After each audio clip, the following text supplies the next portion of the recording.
Hi mga charmings! Welcome to another video. For today's video, House of Little Bunny haul tayo. So, if you're not familiar with House of Little Bunny is a Thai brand ng mga bags. Ang alam ko, nag-franchise rin si Kim Chiu ng House of Little Bunny dito sa Pilipinas. And ipapakita ko sa inyo yung buong collection ko ng House of Little Bunny bags na naipon ko the past few months. Actually, nilet go ko lahat ng bags ko, yung mga Michael Kors, halos lahat ng bag na meron ako, nilet go ko at pinalitan ko ng House of Little Bunny. Kasi, ako yung tipo ng tao na mas gusto ko yung, halimbawa meron ako na gusto kong isang style ng bag. Gusto ko lahat ng colors meron ako para to pair with my, outfit. And ganun din talaga ako sa damit. Lahat ng colors gusto ko meron ako. Kaya hindi ko magawang invest talaga sa mga bags na luxury bags. Kasi nga, madali akong magsawa. So, parang every year talaga, iba-iba lagi yung bag collection ko kasi sobrang dali kong magsawa. And pag nagbenta rin ako ng gamit ko, sobrang bagsak presyo talaga. Minsan half the price or minsan nga 1/4 ng price na lang yung benta ko sa bag ko kahit parang once ko lang nagamit or twice ko lang nagamit. So, alam yan ng mga minors ko kasi minsan nag-live ako sa Facebook ko ng mga pre-love items ko. Pag halimbawa, nag-travel kami ni Jowa, nagamit ko na yung mga damit na iba, so nilalet go ko siya. So ngayon, ito yung naipon kong bag from House of Little Bunny. And sa House of Little Bunny pala guys, just to brief you or just to give you an information regarding their bags, dalawang klase yung bag nila. Halimbawa, isang style ng bag, dalawang klase siya. Isang genuine leather, which is mas mahal yung presyo niya, and isang PU leather. Yung PU leather, yun yung mas affordable bags kasi syempre, PU leather nga siya, kumaga synthetic leather lang yung gamit. Compare sa genuine leather na mas mahal yung presyo, parang doble ng presyo dun sa PU leather. And most of my collection, puro genuine leather yung binibili ko kasi parang mas classy. Tignan yung genuine leather nila. Pero alam ko, most of it, ibebenta ko rin siya very soon once na magamit ko na once or twice. Kasi nga madali talaga ako magsawa kahit sa damit, sa bags, sapatos. Sobrang dali ko magsawa. So, ayan. Ipapakita ko sa inyo yung whole collection ng House of Little Bunny bags ko. And, let's start with dun sa mga iuhuli ko to kasi ito talaga yung pinaka-favorite ko sa House of Little Bunny. So, punta muna tayo dito sa bag na to. I think this one is the hindi ko matandaan na yung mga names ng ibang bags. Ito siya, pero this one is PU kasi walang genuine leather sa bag na to. Dito sa, may genuine leather sa bag na to, may genuine leather version siya, pero walang pink. And ito yung Valentine's edition kasi yung normal edition ng ganito, ano siya, yung ganito niya color black. Ito kung makikita niyo yung mga lining pink din. So, pure pink siya. And, ang maganda lang guys kasi sa ganito is lagi siyang 3 ways. Meron siyang kasamang long strap. And then, meron din siyang kasamang short strap. Ako usually guys, yung short strap lagi ang ginagamit ko. Kasi hindi ako yung tipo ng girl na nagko-cross body bag. Feeling ko kasi pag cross body medyo parang cowboy tignan. So, gusto ko yung lagi lang na ganyan. Sa balikat lang nakasabit para alam niyo yun, kita pa rin yung outfit, hindi nasisira yung outfit kasi pag naka-cross body, di ba, parang nasisira yung outfit natin. So ako mostly ganyan ko dinadala yung bag ko, yung ganyang strap. Pero this one, I'm planning to sell this kasi nagamit ko na siya ng twice and hindi ko na siya bet, gano'n. Kaya ayan. Usually, may mga nag-message sa akin sa Facebook, Ate Charm, ibenta mo na yan, ganyan. So, nilalet go ko naman pag may gustong bumili. So, this is the first bag. So, the next bag naman ay, ito, PU leather din. Ayan. So, mga PU leather muna tayo. Ito, bago pa to, hindi ko pa nagagamit. Ito, sobrang bet na bet ko to. Kasi meron ako nitong cream color na bag. Pero naibenta ko na rin siya. Kasi nga, may parating ako na pink. And sobrang spacious nitong bag na to. Sobrang daming mailalagay sa bag na to. Kaya gustong gusto ko tong bag na to. So, ayan siya. Sobrang dami niyang pocket sa loob. So, ito, hindi ko to ibibenta kasi perfect tong bag na to pang travel. Eh, di ba alam niyo naman, sobrang hilig namin ni Jowa mag-travel. So, kaya ayan. So, meron pa siyang pocket dyan sa likod. Tapos, ang dami niyang lalagyan sa harap. So, ayan lang siya guys. Sobrang, kahit yung bumili sa akin ito, tapos meron pa siyang ganyan. Kahit yung bumili sa akin itong bag na to, sobrang tuwang-tuwa siya sa bag na yon. Kasi, ang dami niyang nailagay. Mukha siyang maliit, pero sobrang spacious niya. Tsaka talagang, sobrang luwag niya sa loob guys. Kaya kahit anong ibato mo dyan sa loob, kasyang-kasya. Kaya, super love na love ko tong bag na to. And this one is the Voyage. And marami ring available color to. Pero syempre, doon ako sa pink. Ayan. Super nice nitong bag na to. Si Voyage. Next naman is, mamaya na pala tayo sa mga GL. So, parang ang bili ko dito dito ata ang bili ko lang ay 22. Tapos itong Voyage 2 something din. So, usually yung mga PU leather, ganun yung presyo niya, mga 2,000 something, ganyan. And then this one is the holiday collection. Nung nag-sale si House of Little Bunny, nagkabili ako ng ganito dun sa friend ko, nagpasabay ako. And meron din akong cream color nito, kinuha ng ate ko kasi nagandahan din siya. Super ganda nitong bag na to. Alam niyo yun, parang hindi siya ganun kabili nung sale. Hindi nila pinagkakaguluhan. Pero kung nakita ko pa siya, ko, ang ganda. Tapos nung nakuha ko na siya na actual, super ganda niya. Parang, alam mo yun, yung parang pwede nyo siyang, ang dali niyang gamitin. Parang kahit saan, babagay siya. Tapos yung tela niya is suede. Pero ito, PU leather. So, sana hindi agad siya mabakbak. Kasi super gandang-ganda ako dito sa bag na to. Sobrang favorite ko tong bag na to. Yung style niya, yung structure niya, ang ganda niya. And meron din tong long strap pang crossbody. Pero sabi ko nga sa inyo, hindi ako gumagamit ng crossbody kasi for me, parang nakakasira siya ng outfit. Especially pag nakadress ka. So, kaya usually ako, ang gamit ko laging strap is yung pang shoulder. Ayan. So, I think this one is Old Rose. Yung color niya. Basta meron silang tawag sa kulay na to. Hindi ko lang matandaan kung ano. And of course, I have the black one. And yung cream, nasa ate ko na. So, next naman na PU leather ko, isa na lang yung PU leather ko is this one. So, eto guys, sobrang rare na nitong collection na to ng House of Little Bunny kasi hindi pa sikat si Little Bunny, House of Little Bunny.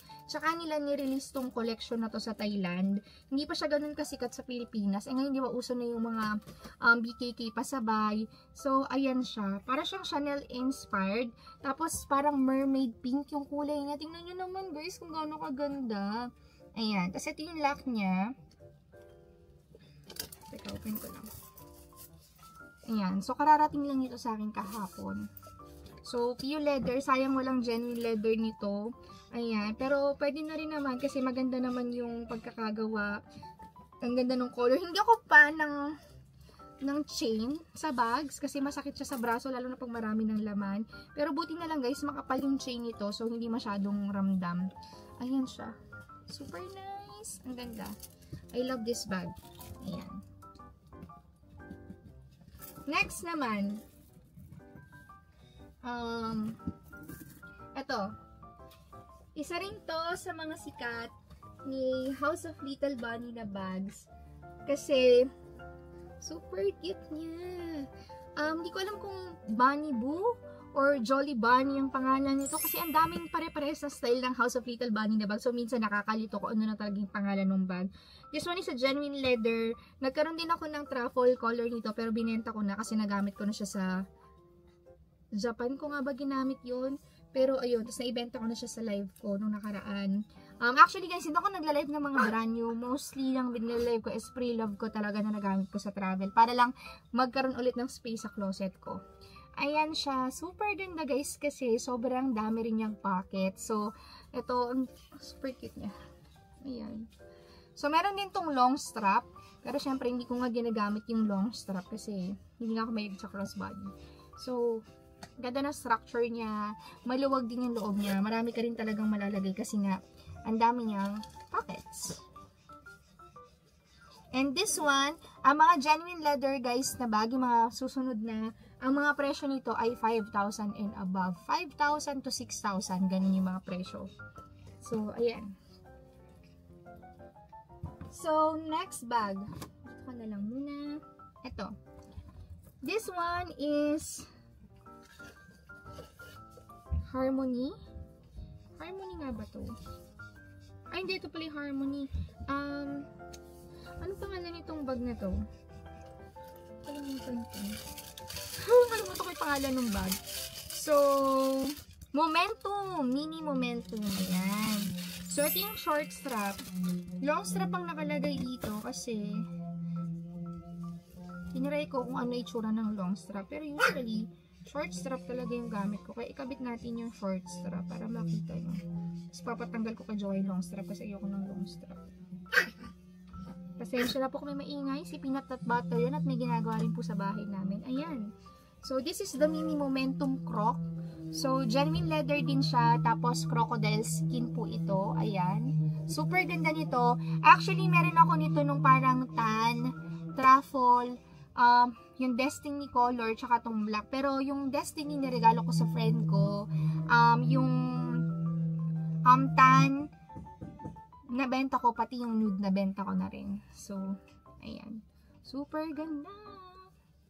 Ayan. Jo, patanggal ako ng long strap. So, next one is, ito, yung mga lately ko pinagbibili.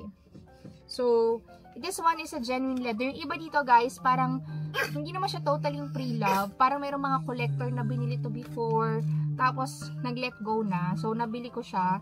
Hindi ko na, parang, Coco, top handle din ang tawag nila dito, ganon. So, ayan. Super nice din ang quality ni Peanut. So, meron din siyang long strap, pero chain. Ayan. Pero dahil dalawa tong Coco top handle ko, parang willing akong ibenta tong isa na to. Ayan. Ang ganda pa na. Ang ganda sana niya, guys, kaso doble na siya. Mas bet ko yung mermaid na color. Ayan. Super nice. Next one is this one. Ayan. So, this one is also a House of Little Bunny na way back 2019 pa ata na-release to. And super rare na siya. Mahirap maghanap. Usually sa mga collector ka makakabili. So, ayan siya. May zipper sa loob. May pocket dyan. So, may pocket din dito. Marami kang mailalagay. Pero feeling ko, ilalet go ko rin agad tong isa na to. Kasi, meron akong dalawang mas bet ko talaga. Mas gusto ko yung may top handle. So, super nice siya. Ayan, guys. Ang ganda. So, next is this two top handle na sinasabi ko na mas bet ko talaga. Ayan sila. So, magkamukha, no? So, ito parang box. Mas box type. Tapos, ito naman yung parang mas more on Chanel yung itsura niya. Super nice. And, of course, meron din siyang kasamang long chain. Which is yung ayoko nga yung manipis. Pero, wala naman akong choice. Yun lang yung available na chain para sa kanya. Which is, maganda lang kasi to pag meron kang mga event na pupuntahan na small bags lang ang kailangan. So, pwedeng tanggalin mo yung handle. Tapos, ganyan mo lang siyang bitbitin. So, okay siya. So, ayan yung likod niya. And then, this one naman, wala siyang pocket sa likod. And then, ito yung harapan niya. So, hindi ko alam kung ano yung mas bet ko sa dalawa. Parehas ko talaga silang gusto. Kaya, plan ko talagang i-let go tong isa na to. Tsaka tong isa na to. Kasi nga, ito parehas ng kulay. Ito naman, dalawa na yung meron kong top handle. So, ayan. And, I super love the color of this bag. Pag nakita nyo siya in actual, nag-iiba-iba yung color niya. Ayan. Kaya mermaid yung pangalan sa color na to. Ganda. Super nice. So, ayan.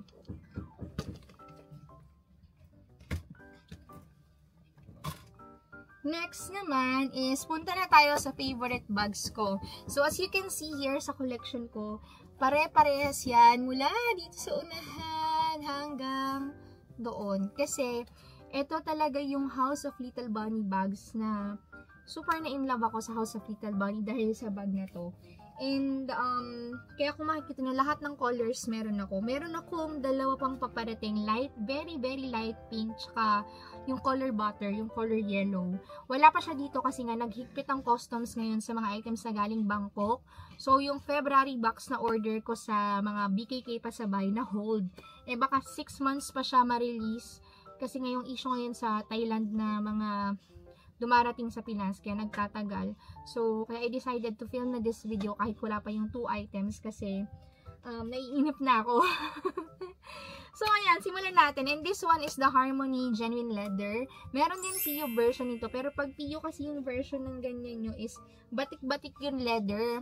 Yung style niya, feeling ko mas classy kasi siya pag genuine leather. Kasi very smooth. Ang ano lang niya, ang kinis tingnan, ang classy, ang sophisticated ng bag. So, ito, maganda sa kanya kasi kahit House of Little Bunny siya, social tignan yung bag. So, and yun nga lang, medyo maliit siya, malalagay nyo lang dalawang cellphone, small wallet, maliit na face powder, and isang lip tint. So, kung kayo ay madaming maglagay ng makeup, ganyan, medyo hindi applicable tong bag na to sa inyo. So, let's start. Mag-start tayo sa least favorite color ko to my most favorite color. So, I have 1, 2, 3, 4, 5, 6, 7, 8, 9, 10, 11, 12 Harmony bags plus 2 na paparating. So, that is a total of 14 Harmony GL bags. So, let's start with my least favorite. So, my least favorite is this one. No, not this one. This one. The Army color. So, color green siya. Ba't ko siya binili? Ba't ko binili kung hindi ko naman gusto yung color? Actually, maganda siya in person. Para siyang army. Ano tawag doon? So, pang military yung kulay. Parang military green yung color niya. And meron din kasi akong mga cargo pants na color green, ganyan. So, para meron akong pang partner pag naka-green ako na cargo pants. At least meron akong something na, alam niyo yung mahuhugot na bag. Anytime na kailanganin ko ng green na bag. So, I have the Harmony Army. Ayan. So, gustong-gusto ko ang Harmony guys kasi tatlong handle siya. So, yung first handle is pwede mo siyang hawakan ng ganyan. Super ganda ng design. Ang maganda guys kasi pag GL, magnetic siya. Pag yung genuine leather, hindi siya magnetic. Meron siyang dalawang parang button dito na ika-clamp mo pa. So, medyo mahirap siyang isara. So, kaya mas gusto ko to. And then, it comes with a crossbody strap. And then, it also comes with a short strap, which is my favorite strap. So, ito kasing strap na to, maganda to pag mga formal events din, ganyan lang, bit-bit nyo lang. Pero pag ako, magmo-mall, ang ginagamit kong strap is this thick strap. Yan, ilalagay mo lang, tatanggalin mo lang to, and ilalagay mo lang din to. Lagay natin.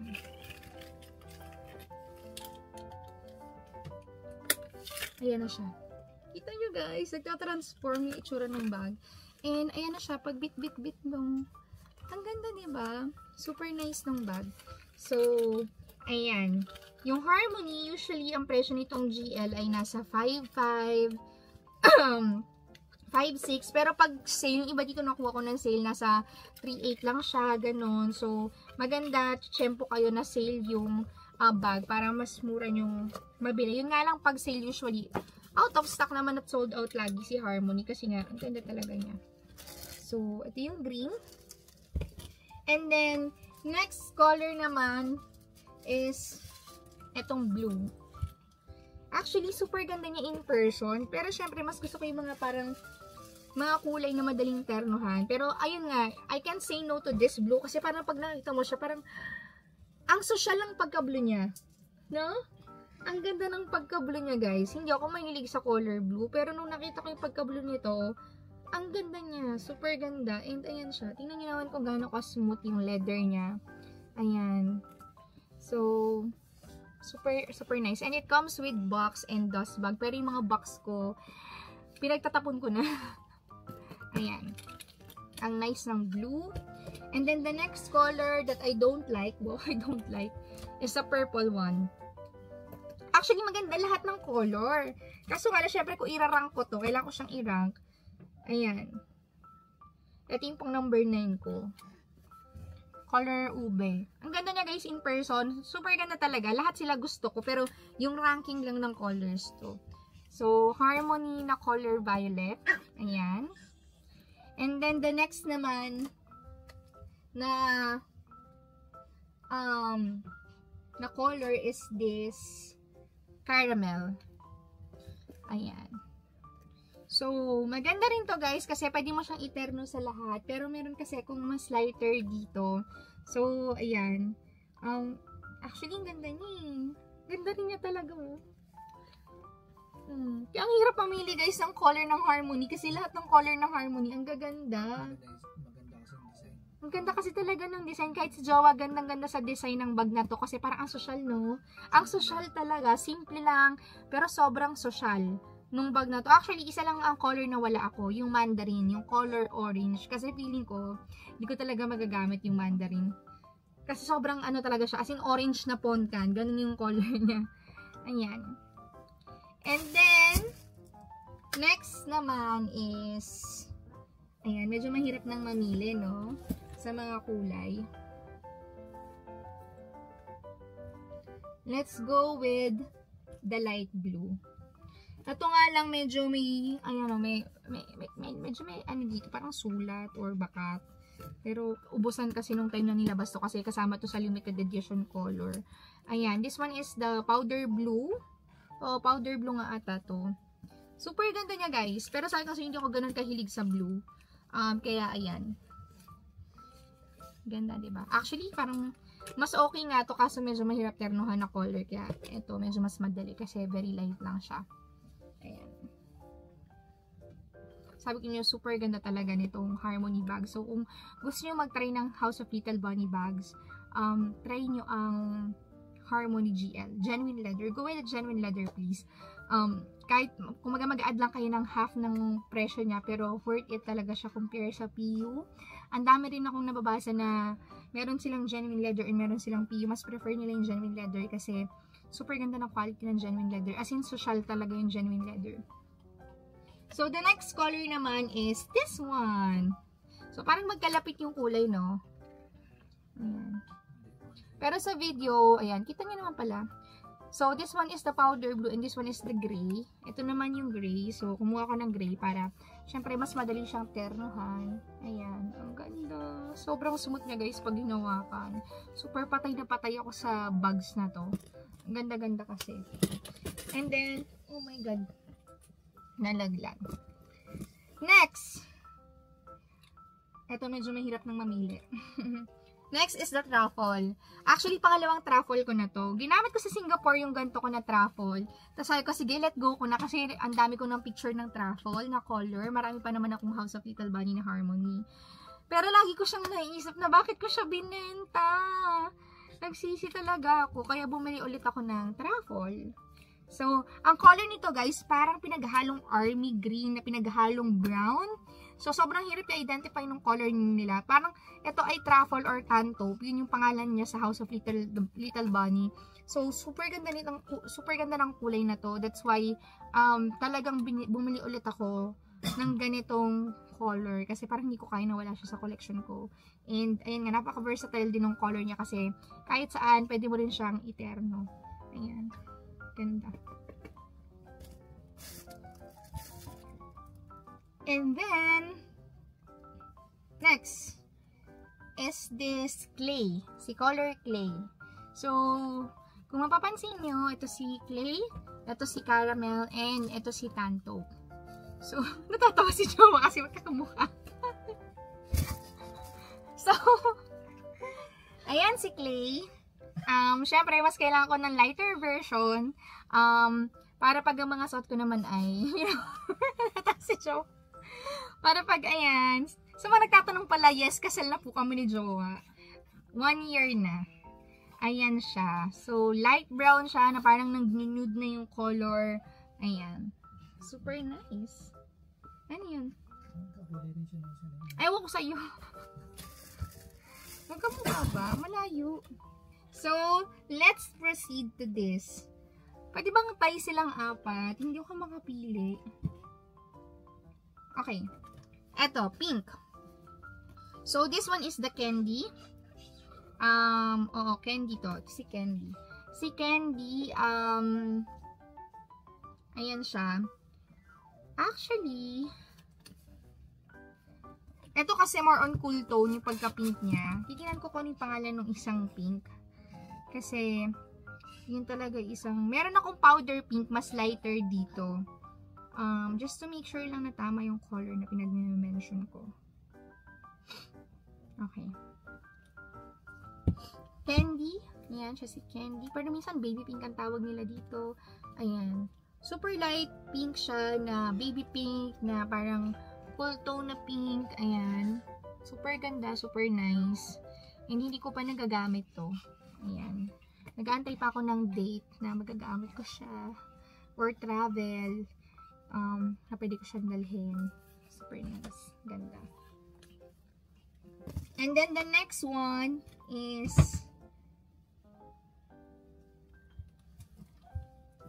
oh my God, ang hirap mamili sa tatlo, mister. Lahat maganda. Yung black. So, sa totoo lang, parang number 1 ko silang tatlo eh. Ang hirap mamili na sa kanilang tatlo. Ha? Sobrang ganda nga nung black eh. Ang ganda rin ng white.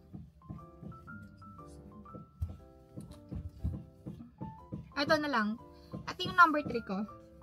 Number 3 ko siya kasi syempre yung mga pink kasi medyo mahirap silang ternuhan na color. Pwede lang sila pag naka-white ka, naka-black ka, or naka-pink ka, naka-baby pink ka. So, hindi siya ganun ka-versatile, diba? So, ito yung top 3 ko. Pang top 3 ko. Pero, ayan, super favorite ko talaga to. Ang ganda ng kulay niya. Hindi nabibigyan ng justice sa camera. Sa camera parang mas lighter siya. Mas darker siya ng konti. Ayan, super ganda nitong bag na to. Tingnan ko nga kung mafo-focus. Ayan siya. Tapos ganyan yung side view niya. Ganda, diba? And then my number 2 is yung black. Syempre, yung black guys, pag gamit nyo to, very classy. Sobrang mahal niyang tignan. Alam mo yun, 5,500 pesos lang siya. Pero kung titignan mo siya guys, parang mas mamahalin pa siya sa ibang bags. Sa style, sa leather, sa texture, sa structure. Super ganda niya talaga. Ayan. And lahat to guys, meron thick strap na pang shoulder and crossbody. And kung nandito pala yung butter, siguro yung butter ko, yung color yellow, na kasama siya sa top, between top 6 to top 10. Tapos yung powder pink, nasa top 6 to top 10 lang din siya. And then of course, my number 1 is Destiny color. Yung cream or white color nila, ang pangalan nito ay Destiny. So, ito yung aking pang number 1 kasi ang favorite color ko talaga guys ay, alam naman din yan ng lahat, ni jowa, ng friends ko, ng mga nagmamind sa live ko. Ang favorite color ko talaga ay pink, white, and black. And nahaluan din siya minsan ng cream at nude. So, eto kasi, eto lang talaga yung pinaka-white sa bag ni House of Little Bunny. So, this one is the Destiny. Para siyang cream na white. And super elegant talaga niya. Super ganda niya guys. So, eto ayoko siyang masyadong gamitin kasi baka mamantsahan. So, dapat gagamitin ko lang to pag ang suot ko ay very light color lang din. Kasi minsan pag red yung suot mo, kakapit sa damit eh. Or black kakapit sa damit. Ay, sa bag. So, kaya as much as possible sa lighter color ko lang din siya gagamitin para hindi siya mamantsahan. Kasi, super ganda niya talaga. Ayan. Diba? Ang nice. So, ayan guys, yung aking whole collection ng House of Little Bunny. Sana nag-enjoy kayo. And guys, ayun nga, sabi ko naman sa inyo, if capable, walang masamang mag-hoard kagaya nitong ginagawa ko. Pero just make sure na capable talaga. So, ayun, walang masamang spoil niyo yung sarili nyo. If it's something na magpapasaya sa inyo, makakapagpawala ng stress nyo, if it makes you happy, then why not? As long as you're capable, and don't listen to other people if sinasabi nilang ganito ka, ganyan ka. No, it's not. Para yun sa sarili mo, kaya don't listen to anyone, but sa sarili mo lang. So, ayan guys, sana nag-enjoy kayo sa video na to, and if you like this video, please give this video a big thumbs up, and don't forget to subscribe. Bye! Maraming salamat!